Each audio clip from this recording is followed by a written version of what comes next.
Hello दोस्तों, मैं राजेश कुमार आपका फिर से स्वागत करता हूं मेरे YouTube channel Rajesh official the cop पर। और आज हम बात करने वाले हैं कि जो राजस्थान पुलिस का फिजिकल होता है वो किस तरीके से होता है, ग्राउंड में क्या क्या होता है, किस तरीके से हमारे डॉक्यूमेंट वेरीफाई होंगे, हमारा दौड़ होगी, क्या रिजल्ट रहेगा, किस तरीके से बताएंगे, उन सारी चीज़ों के बारे में आज हम बात करने वाले हैं।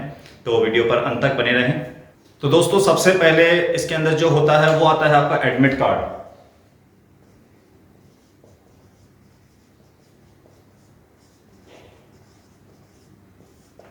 दोस्तों, जब आपका एडमिट कार्ड आएगा तो उसके अंदर आपका एक एग्जाम सेंटर और आपको एक टाइमिंग दी जाएगी। आपको उस टाइमिंग के हिसाब से उस एग्जाम सेंटर पर पहुंचना होगा। सबसे पहले आप एग्जाम सेंटर पर पहुंचेंगे और एग्जाम सेंटर के गेट पे आपका जो ई एडमिट कार्ड है वो चेक होगा और उसके साथ में एक ओरिजिनल आईडी, चाहे वो आधार कार्ड हो, वोटर आईडी हो, या जो भी आपके पास ऐसी आईडी होनी चाहिए जिसके अंदर आपका फोटो भी हो, आपकी डेट ऑफ बर्थ भी हो, आपका नाम भी हो, पिताजी का नाम भी हो, ये सारी आपके वहाँ पे चेक करके आपको एंट्री दे दी जाएगी। जब आप ग्राउंड में एंटर हो जाओगे तो एंटर होने के बाद में आपका डॉक्यूमेंट वेरिफिकेशन होगा। उस डॉक्यूमेंट वेरिफिकेशन में आपको जो भी जरूरी डॉक्यूमेंट होंगे वो सारे वहाँ पे चेक होंगे। आपको पहले ही बता दिया जाएगा कि कौन कौन से डॉक्यूमेंट्स आपको लेकर आने हैं। और उन डॉक्यूमेंट्स के अंदर सबसे जो इंपॉर्टेंट डॉक्यूमेंट होगा वो होगा आपका मेडिकल सर्टिफिकेट। दोस्तों, अगर आप मेडिकल सर्टिफिकेट लेकर अगर आप नहीं पहुंचोगे तो आपका फिजिकल करने की आपको अनुमति नहीं होगी। और अगर किसी डॉक्यूमेंट की अगर कमी होगी तो शायद आपको एग्जाम देने दिया जाए, लेकिन अगर मेडिकल सर्टिफिकेट की कमी होगी तो आपको एग्जाम नहीं देने दिया जाएगा। तो इस बात का आप जरूर ध्यान रखें। तो आप जब भी जाएं तो ये वाला एडमिट कार्ड आप जरूर लेके जाएं, मेडिकल सर्टिफिकेट आप जरूर लेके जाएं। फिर आपका डॉक्यूमेंट वेरिफिकेशन होने के बाद में दोस्तों आपका होगा हाइट, कि आपकी क्या हाइट है। सेकंड नंबर पे आता है हाइट। तो दोस्तों, जो आपकी हाइट है वो राजस्थान पुलिस के हिसाब से जो बता रखी है वो है, मेल के लिए तो है 168, और अगर फीमेल की बात करें तो वो आती है मेल की बात करें तो वो आती है 152 सेंटीमीटर।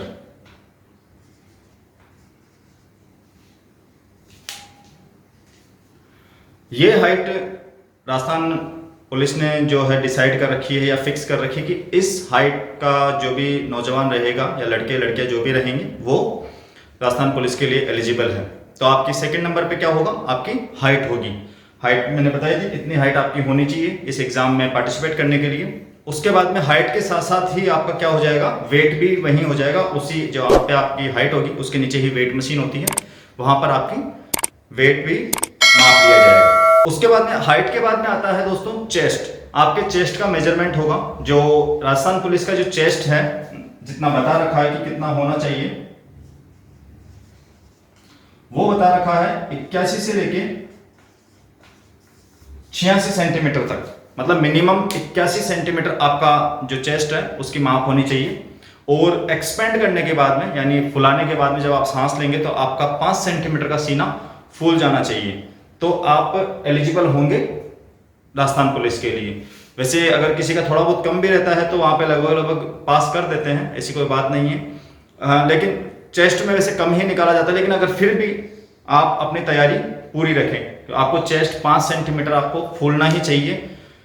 तो अगर किसी का चेस्ट नहीं फूल रहा है, कई बोलते हैं कि सर हमारा चेस्ट के अंदर वैसे तो हमारा आ रहा है लेकिन जब हम सांस लेते हैं फुलाते हैं तो 5 सेंटीमीटर एक्सपेंड नहीं हो पाता है, तो उसके लिए मैं आपको बता दूं कि आप एक्सरसाइज करिए। मैं आपको कुछ एक्सरसाइज बता देता हूं, जैसे कि ये आपको वीडियो शो हो रहा है। आप अगर ऐसी एक्सरसाइज करेंगे तो आपका चेस्ट, क्योंकि अभी टाइम कम बचा है तो उस टाइम के अंदर आप एक्सरसाइज ही आपके लिए एक सबसे बेस्ट ऑप्शन है आपके चेस्ट का जो भी बदलाव करना है उसके लिए। क्योंकि देखो, खाने पीने का टाइम दोस्तों अब नहीं बचा है। आप सोचो कि भाई मैं चने खाऊंगा या मैं और कुछ खाऊंगा, ड्राई फ्रूट लूंगा तो उनसे मेरा चेस्ट में वृद्धि हो जाएगी। तो ऐसा कुछ नहीं है दोस्तों, अब टाइम बहुत कम है। और ऐसे टाइम पे, इस टाइम पे आपको जो सबसे सही फायदा करेगी वो है आपकी एक्सरसाइज। आप सुबह शाम एक्सरसाइज करें, जो मैंने एक्सरसाइज बताई है। फिर आपका चेस्ट का जब मेजरमेंट हो जाएगा दोस्तों, उसके बाद में आपको दिया जाएगा एक चेस्ट नंबर।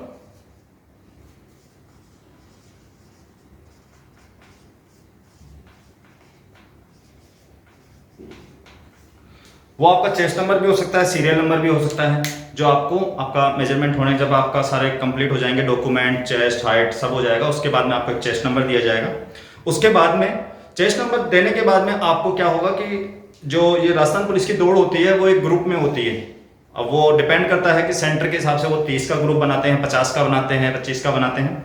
तो जैसे अब हमारा हुआ था तो मेरे जो सेंटर था वहाँ पे 50-50 का ग्रुप बनाया था। तो आपका एक ग्रुप बनाकर आपको वेट करने के लिए बोल देंगे कि आप थोड़ी देर वेट करिए, उसके बाद में जब आपका नंबर आएगा तो आपको जो एग्ज़ाम होगा आपका रनिंग का वो करवाया जाएगा।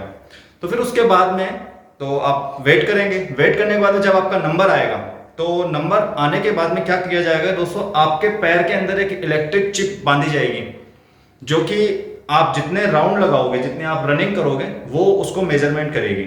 एक आप तो खुद तो करोगे ही, लेकिन जो एग्जामिनर है वो किस तरीके से पता चलेगा कि आपने जो रनिंग करी है पूरी करी है कि नहीं करी।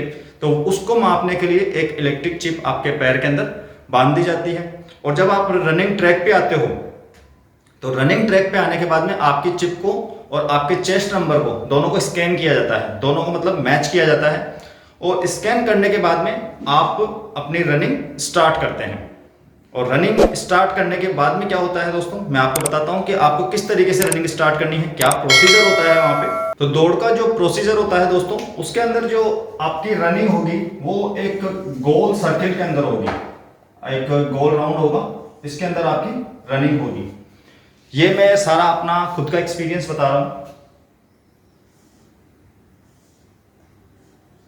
जब आपको रनिंग के लिए रनिंग ट्रैक पे खड़ा कर दिया जाएगा और आपका जब जो भी आपकी चिप है आपके पैर के अंदर बंधी हुई मेजरमेंट के लिए उसको स्कैन कर लिया जाएगा। तो जब आप रनिंग स्टार्ट करेंगे तो दोस्तों यहाँ पर एक इलेक्ट्रिक पट्टी बंधी होती है, ये रोड पे होगी इस ग्राउंड के अंदर। और आपको इस पट्टी के पीछे से अपनी दौड़ स्टार्ट करनी है।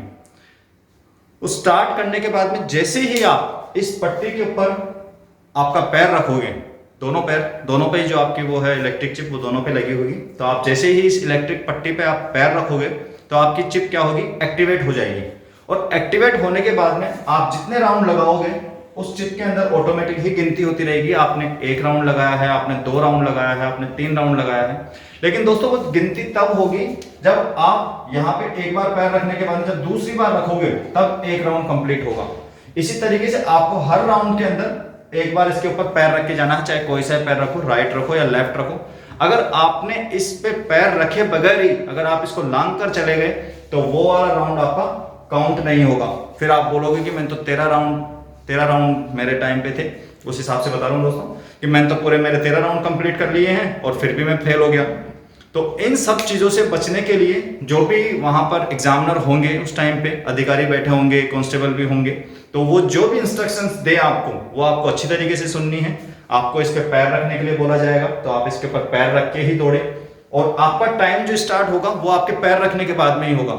ऐसा नहीं है चाहे दौड़ यहाँ तक लड़के आगे तक पहुंच जाए और आप अगर यहीं पे खड़े हैं तो आपका टाइम स्टार्ट नहीं होगा। जब आपका पैर इस पट्टी पे पड़ेगा, इलेक्ट्रिक पट्टी पे, तब ही जाके आपका टाइम स्टार्ट होगा। दोस्तों मैंने बता ही दिया है कि जो राजस्थान पुलिस की जो दौड़ होती है वो गोल सर्किल के अंदर होती है, एक चक्कर के अंदर। तो कितने चक्कर काटने हैं ये आपका डिपेंड करता है इस चक्कर की साइज पे।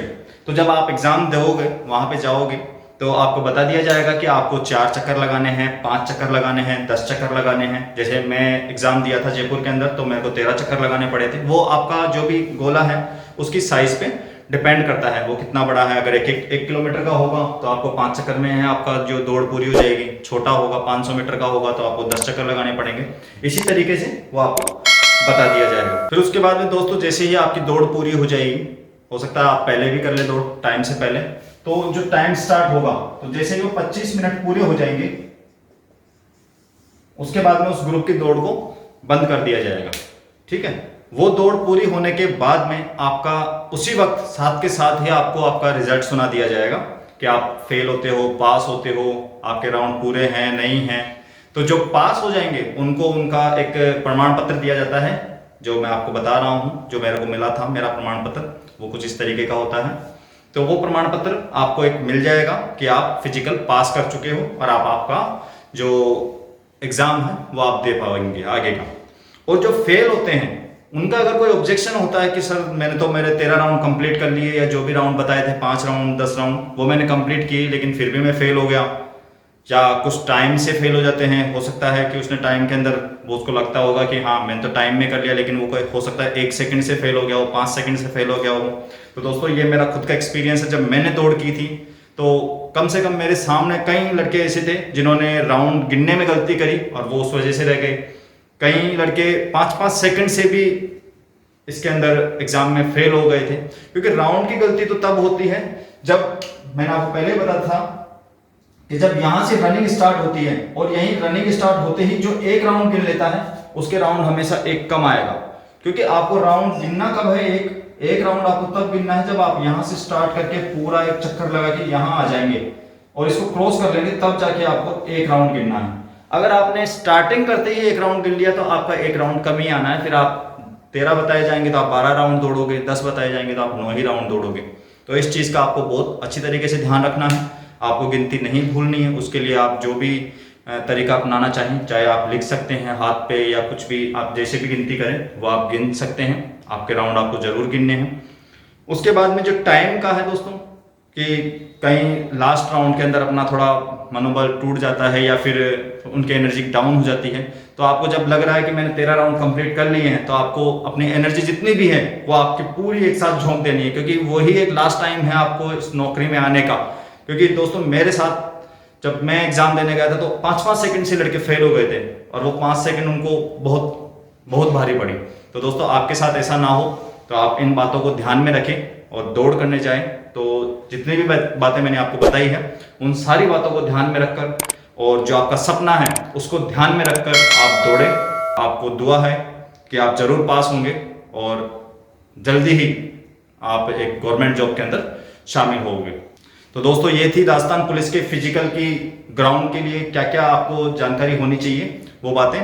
तो आपको ये आज का वीडियो कैसा लगा आप मुझे ज़रूर बताएं। मेरे चैनल पे आएँ, आपका क्या रिस्पॉन्स रहता है मैं देखना चाहूँगा इस वीडियो पे। और आप ज़्यादा से ज़्यादा इस वीडियो को शेयर करें, आपके दोस्तों के साथ शेयर करें जो भी राजस्थान पुलिस की तैयारी कर रहे हैं, और उन्हें भी बताएं कि क्या क्या बातें ध्यान रखनी चाहिए ग्राउंड के अंदर। क्योंकि दोस्तों ये जो मैं आपको बातें बता रहा हूँ ये सारी का सारा मेरा एक्सपीरियंस है खुद का। मैं आपके सामने कोई भी चीज़ झूठ नहीं बोल रहा हूँ, सब के सब सच है, ऐसा ही होता है। हो सकता है थोड़ा बहुत किसी के साथ चेंज हो सकता है ग्राउंड के हिसाब से या लोगों के हिसाब से, वहाँ पे किस तरीके के अधिकारी बैठे हैं उनका कुछ थोड़ा सा नियम चेंज हो, तो बाकी लेकिन होता लगभग इसी तरीके से है। तो आप मेरे द्वारा बताई गई जानकारी आपको कैसी लगी, आप मेरे चैनल पे बने रहिए। मेरा चैनल है राजेश ऑफिशियल द कॉप, और इस चैनल को लाइक करें, सब्सक्राइब करें, शेयर करें। Thank you.